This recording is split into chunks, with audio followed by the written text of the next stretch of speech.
Do you find it difficult to come up with content ideas for your podcast? Or perhaps you've gotten stuck during an interview with a guest where you just have nothing to ask anymore? Try Poddex today. Poddex is the best all-in-one podcast idea generation tool. You get everything from podcast ideas to interesting conversation starters for interviews, engaging discussions, for your live streams, and even social media content ideas. With this tool, you don't have to spend weeks trying to come up with content for an episode or unique questions for your guests. Just shuffle the cards and pick one at random. Hit the record button and get started. Now you can make better content, have more fun while you're at it, and get your viral moment, all with Poddex. Head over to poddex.com and use code C4C. Once again, poddex.com and use code C4C.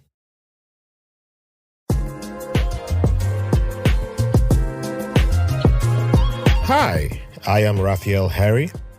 I am the host of White Label American Podcast, and this is my participation in the C4 Challenge with the Content Creators of Color Collective.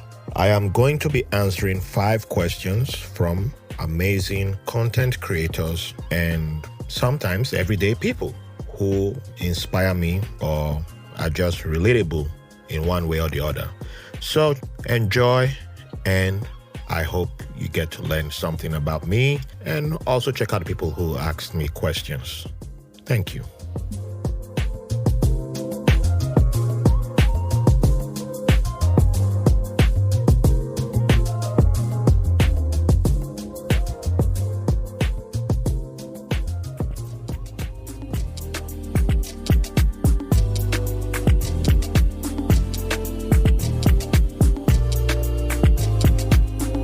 Welcome to day 18 of the C4 Challenge. Today, I shall be answering questions from the pleasant Ms.Preseeta. And if you don't know who Ms.Preseeta is, I recommend that you check out on Instagram. She is a fabulous woman and one of my favorite follows. She's an artist, engineer, and intimacy coach.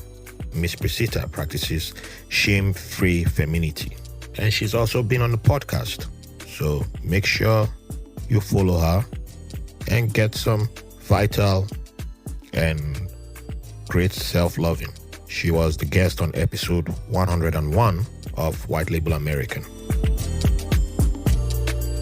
Now, let's begin with question number 1. How has being a father taught you more about yourself? Well, seeing a little person trolling me right now and trolling me in the exact same way that I troll my friends, that does teach me that, maybe.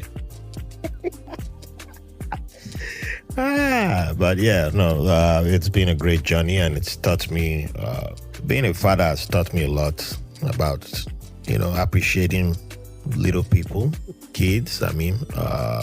Just learning to be patient and enjoying the moment and having an appreciation for their growth and wanting to give my daughter something different to what I had growing up. And of course, I'll still give her what the good stuff that I had too. It's not really just that like everything was all bad. But yeah, I think having my daughter becoming a father has made me appreciate a lot of the good things that I've had, and made me appreciate having setting boundaries too. And the word no. Yes, the word no. Question number 2. How does having a daughter help you better understand women? Ooh. Ms.Preseeta did not go easy on me with that one. I'm a dude. I don't think I'm still a dude on some things, I only understand women to an extent. I don't think I can ever understand women all the way, but I can empathize and be as supportive as possible. Because, I don't think our brain is meant to understand women, especially if you've been programmed to look down on women and you come from a superior, men are superior to women angle, and you're still in the process of unwiring all that. Understanding women becomes a whole lot of different ball game. So it's still a lot of work, and it's still a work in progress. And the most important thing for me is to be as supportive as possible. Yeah.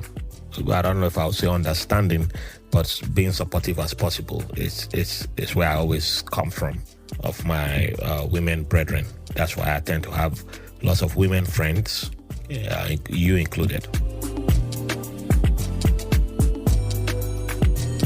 Question number 3. What does happiness means to you? Ms.Preseeta, these questions, they're just like pow, pow, pow, pow. Great question there. What does happiness means to me? An African team winning the World Cup. All countries that make jollof rice, just inviting me and allow me eat jollof rice without demanding that I pick one country over the other. Love, being recognized as love and not being based on whoever's religion is the most dominant. Caste system is the most dominant. Happiness for me is seeing my friends winning, seeing my community winning, seeing people who deserve to winning. Sometimes happiness to me is just seeing strangers happy. I don't know, it just makes me happy sometimes. Seeing myself and being happy for other people when they win, because I believe you win, I win. And hopefully they are happy for me when I win too. So it's not a monopoly of myself having all the wins. I don't think even before I attained the level of awareness that I have right now. I still remember back in my teenage years, my late teens, when my brother-in-law came from South Africa one time, and that was the only time that he was very generous with the gifts that he let me have a suitcase full of clothes, and I had like the best clothes amongst my crew, best designer clothes, Pierre Cardin. Pierre Cardin. I had lots of Pierre Cardin shirts, and name the other. I can't remember the other designers, but I was well dressed, but I didn't dress well. I won't say I dressed well, but I was loaded with the clothes. And I stood out amongst my friends. My friends, they were below middle class families. And I should have been below middle class family, but my brother-in-law just at that moment seemed to elevate me. And I didn't feel comfortable whenever we went out, when we hung out, when the boys hung out. And it was like I was the only person shining. So I gave all my friends some clothes. I gave them like 2 shirts, one jeans, 2 shirts, one something. Yeah, I gave like the boys who were like 4 or 5 of them. I gave them some of my outfits, and that would get me in trouble later on when my family will find out. Well, my guardian who I was staying, when they will find out, and I was punished, and I never received clothes again. I was never bought clothes anymore. Then nobody ever brought clothes for me, especially my brother-in-law. Yeah, he was angry, because he claimed it was expensive clothes that I gave out.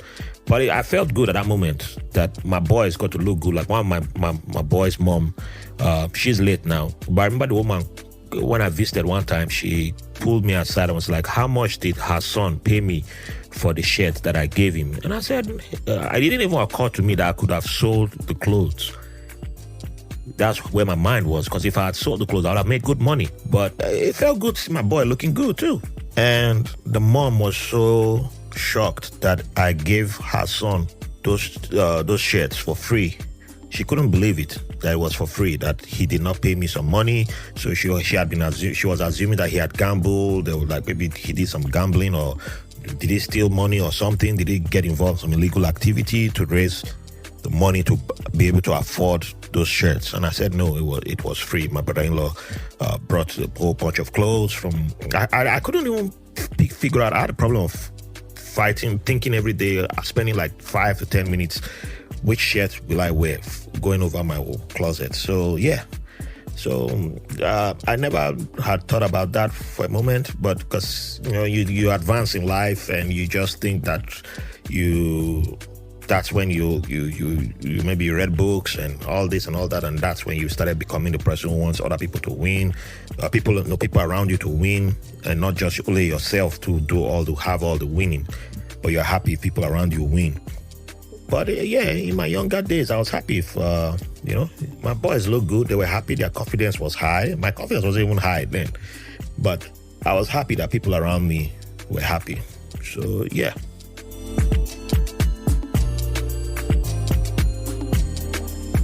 Question number 4.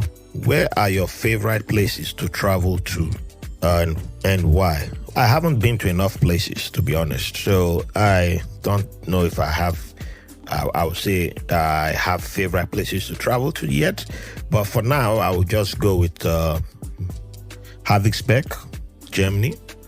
I haven't been to anywhere in Nigeria for a long time, and some of the places have been damaged. I don't know if they will ever be able to recover, so I cannot rule that. I can't put that. I don't know if I can mention that. I don't know if I want to go there anymore. My ancestral home, Agbere.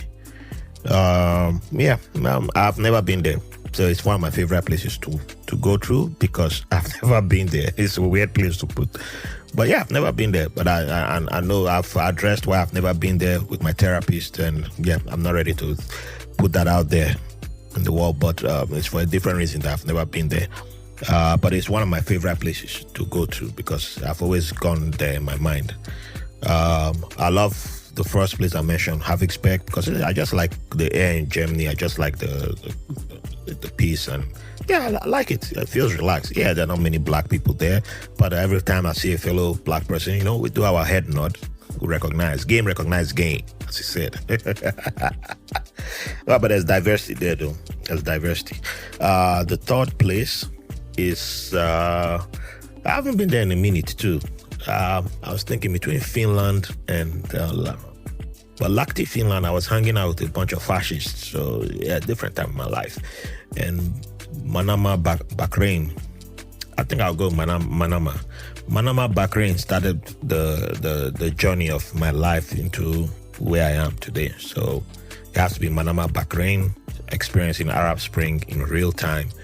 I don't think anything will ever beat that. But beautiful people, lovely food. When I say beautiful people, the men, women, everybody was beautiful there. I met some of the most beautiful African people too there from Ethiopia. Golly, they're beautiful. So yes, great food, great times, and yeah, I enjoyed it. I had a great time there, minus the summer though. Question number 5 and final question. What are 3 lessons you've learned as you started pursuing your passions? Question number 1, it is okay to say no, and it's okay to be told no. Respecting boundaries. So yeah, set your boundaries and respect boundaries, other people's boundaries too. Lesson number 1, respecting boundaries and setting your own boundaries. Lesson number 2, tell your story. Tell the story that you want to tell. Do not tell a story for everybody because not everybody is meant to like you, and not everybody will like you. Those who will like you. Tell the story that you want to tell and need to tell, and move along. Move on. Lesson number 3, just because you're doing it well, you're doing a good job now, does not mean there's not room for improvement. So be open to new ideas, be open to growth, and be open to building your community. There's a great community of especially content creators of color, and it took me over almost 2 years to start tapping into that. So actually, it was the end of last year that I started getting more engaged in with my content creators of color, especially black podcasters in America. I've been getting engaged with those in Africa. So yeah, and I think I really expanded on that, and it's helped me grow. It's helped me grow a lot. So I'm grateful for that. So yeah, those are the 3 lessons that I would like to share. So thank you again, Ms.Preseeta, and check out on Instagram at intimacy.is.life for her work. I love the questions, by the way. Great questions.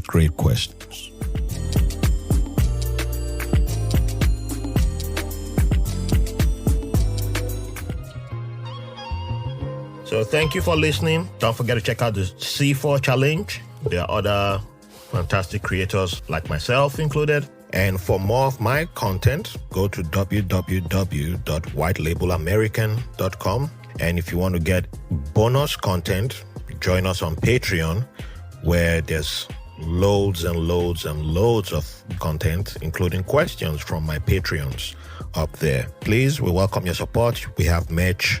You're not only supporting me, you're supporting Black-owned businesses. And I also give back to fellow content creators of color too, and from minority groups. I am Raphael Harry, host of White Label American podcast. Thank you for the privilege of your company.